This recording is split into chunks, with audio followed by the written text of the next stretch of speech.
नमः शिवाय। तो आइए आज हम लोग जानने वाले हैं भगवान शिव जी आपके साथ है। यदि ये तीन कारण या तीन कार्य आपके साथ हो रहे हैं, क्या कुछ तीन ऐसे चमत्कार आपके साथ हो रहे हैं, तो भगवान शिव जी का हाथ आपके सर पर है। ये आप मान लीजिए। जब भी आप भगवान शिव जी के मंदिर में प्रवेश करते हो, आप जब प्रवेश करते हो तो आप भगवान शिव जी की जो पूजा की थाली होती है आपकी, वो आप लेके जाते हो। तो उसके अंदर कभी दूध, दही या शहद या फिर कभी भी कोई मिठाई, पेड़ा या कुछ भी उसमें रोटी सब्जी आप जो शिव जी को नैवेद्य चढ़ाते हो या मिठाई आप भगवान शिव जी को अर्पण करते हो, वो आप लेके जाते हो उनकी पूजा के वक्त। तभी यदि आपको कोई कुत्ता या कोई बिल्ली आके उस थाली में से या कुछ खा लेता है या खाने का प्रयत्न करता है, तो उनको कभी भगाना नहीं चाहिए, खाने देना चाहिए। यदि आप ऐसा करते हो, यदि आप कुत्ता बिल्ली को भगाते हो और आप शिव जी के ऊपर वो अर्पण करते हो, तो शिव जी उसका स्वीकार नहीं करते, कि शिव जी पशुपति नाथ भी हो, वो पशुओं के नाथ भी है। यदि ऐसा आपके साथ होता है, कोई भी कुत्ता या बिल्ली आके कभी भी आपके थाली में खाने का प्रयत्न करता है या खा भी लेता है, तो आप ऐसा समझिए कि भगवान शिव जी आपसे प्रसन्न है और भगवान शिव जी ने उसको स्वीकार कर लिया जो आपने उनके लिए नैवेद्य या मिठाई या प्रसाद लाया था। तो कभी भी बिल्ली या कुत्ते को आप भगाइए मत। पहला तो ये कारण है, यदि आपके ऊपर शिव जी का आशीर्वाद है, तो कुत्ता या बिल्ली जब भी आप मंदिर में जाओगे तभी आपके आसपास रहेंगे, तो वो आपके थाली में खाने के लिए आएंगे। और ऐसा होगा कि वो सिर्फ आप ही के थाली से खाएंगे, किसी और की थाली से नहीं खाएंगे। ऐसा भी होता है, बहुत बार हुआ है और आगे भी होगा। दूसरा कारण है, या जब आप शिव जी को कोई भी बेल पत्र या पुष्प अर्पण कर रहे हो, या आप कोई भी चीज भगवान को अर्पण कर रहे हो, जैसे कि आपने बेलपत्र अर्पण किया, आपने पुष्प अर्पण किया या आपने कोई माला अर्पण की, जब भी आप भगवान शिव जी को आपकी पूजा होने के बाद नमस्कार करते हो, नतमस्तक होते हो, तो उस समय वो चीज या तो आपके ऊपर गिरेगी या आपके हाथों को वो चीज स्पर्श करेगी। शिव जी से ऊपर से गिर के वो आपके हाथ को स्पर्श करेगी, चाहे वो बेलपत्र हो, चाहे वो पुष्प हो, चाहे वो कोई फूल की माला हो। यदि ऐसा होता है, तो भी आप मान के चलिए कि वो शिव जी आपके ऊपर प्रसन्न है, इसलिए वो उन्होंने आपको वापस दिया है। तो उसको आपको लेके घर जाना है। आपकी जो भी मनोकामना होगी, वो पुष्प को या बेलपत्र को हाथ में लेकर शिव जी के सामने उसको प्रकट करना है। बल्कि शिव जी को तो सब पता है, क्योंकि वो अंतर्यामी है, फिर भी आपको सब शिव जी के सामने प्रकट करना है। तो आप उसको घर लेके जाइए। बहुत से लोग होते हैं कि बहुत से लोगों को गिरता है, लगता है कि वो गिर गया, शिव जी के पिंड के ऊपर से फूल हमने जो चढ़ाया था, जो बेलपत्र या पुष्प, वो गिर गया, तो हम वापस वो रख देते। तो वैसा नहीं करना है, आपको उसको वापस लेके जाना है।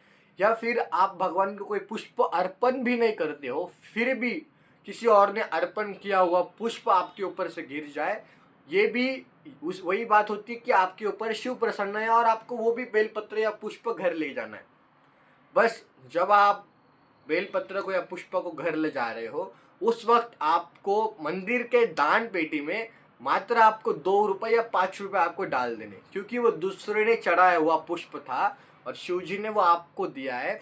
तो एक उसके खातिर आप डाल सकते हो। यदि आपके पास नहीं भी है तो कोई बात नहीं, क्योंकि शिव जी कोई मांगते नहीं है, लेकिन वो दूसरों ने चढ़ाया था इसलिए वो आपके पास आ रहा है, तो आप 2 या 5 रुपए डाल देना।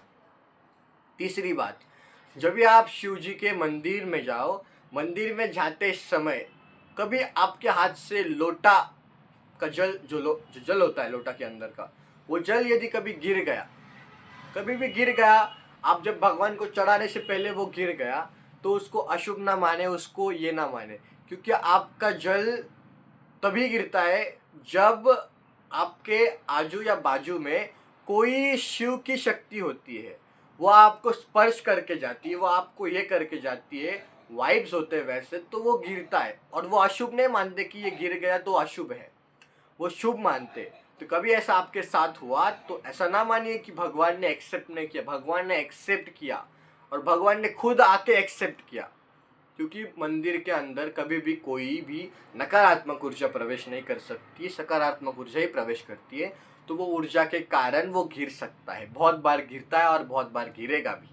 और शिव जी से पहले आपको नंदी जी की स्नान करानी, नंदी जी को पुष्प, बेलपत्र, नंदी जी को टीका भस्म लगा के फिर मंदिर में प्रवेश करना है, क्योंकि नंदी जी शिव जी के सबसे बड़े और प्रिय भक्त हैं। नंदी जी को शिव जी ने स्वयं आशीर्वाद दिया था कि तुझ मुझसे पहले जो तुम्हारी पूजा करेगा मैं उसी की पूजा स्वीकार करूँगा, इसलिए हमें नंदी जी की पूजा करके मंदिर में प्रवेश करना चाहिए। तो ये 3 कारण और ये 3 आपके साथ हो रहा है, ये 3 कार्य आपके साथ हो रहे हैं जब आप मंदिर में जाते हो। आप ध्यान रखना, तो आपके ऊपर भगवान भोलेनाथ का आशीर्वाद स्वयं है, साक्षात उनका हाथ आपके ऊपर है, ये मानकर आप चलिए। और कभी भी किसी भी पशु को भगाना नहीं है मंदिर से, ये याद रखिए। बहुत से लोग पशुओं को भगाते हैं, क्योंकि याद रखिए वो पशुपति नाथ भी है, वो भोलेनाथ है, वो भगवान इंसानों के लिए तो पशुओं के लिए भी है, इसलिए वो पशुपति नाथ भी है। तो कभी भी कुत्ता या बिल्ली को शिव मंदिर से ना भगाए। वो यदि आपकी थाली से कुछ खा रहा है तो समझ ले भगवान ने उसको ग्रहण कर लिया है स्वयं। इसीलिए आपको बोलते हैं कि कभी भी ऐसा ना करें, क्योंकि भगवान, यदि आप भगवान को नैवेद्य चढ़ाते हो ना, तो भगवान क्या करते हैं पता है? वो भगवान शिव उस नैवेद्य को लेके जिसको सच में भूख लगी है, कोई भिखारी हो या कोई सच में जिसको पेट की, जिसकी क्षुधा शांत नहीं हो, जिसको भूख लगी है, तो भगवान उसको ले जाके देते। आपको क्या लगता है भगवान स्वयं खाते होगे? भगवान नहीं खाते। आपने भगवान को चढ़ाया ना, तो वो भगवान लेके किसी और को देते। तो ये तो अच्छा होगा ना कि कोई खुद और आपके प्लेट में आके कोई पशु खुद खा रहा है, तो भगवान खुद से आके स्वीकार कर ले उस चीज़ को, ऐसा मान लीजिए। और उस पशु को कभी कुछ नहीं बोलना, पशु को खाने देना। यदि आप ये 3 चीज़ों से भगवान शिव को मानते हो और ये 3 चीज़ आपके साथ हो रही है, तो आप भाग्यशाली हो और आपके साथ भगवान शिव है। और ये 3 चीज़ें घटित हो रही है, तो आप इसको एक्सेप्ट करें और इसको आनंद में लें, कभी दुखत ना लें। बहुत लोग जैसे कि जब अपना लोटा पानी का गिर जाता है नीचे, कभी मंदिर में जाते समय किसी बच्चे ने धक्का दे दिया, किसी ने धक्का लग गया, तो उसके ऊपर से लोगों को लगता है कि ये गलत हो गया, भगवान ने तो एक्सेप्ट नहीं किया। तो ऐसा नहीं होता है। वो सब जो होता है अच्छे के लिए होता है। और जो शिव मंदिर के अंदर होता है वो तो आप सोच भी नहीं सकते हो। भगवान का उसके पीछे बहुत बड़ा कारण होता है, बहुत बड़ा कुछ होता है, इसलिए वो चीज़ होता है। जैसे कि बहुत लोग कभी कभी लोटा होता है, वो गिर जाता है, उसके अंदर का जल गिर जाता है, तो बहुत लोग वापस घर जाके वो लेके आते हैं जल। तो वापस वो घर जाते, वापस लेके आते। कभी कभी भगवान उनसे चाहते हैं कि वो वापस उनके ऊपर और एक बार जल चढ़ाए। ऐसा कभी शिव चाहते हैं, इसलिए होता है। तो कभी इसको अशुभ ना माने। हर हर महादेव।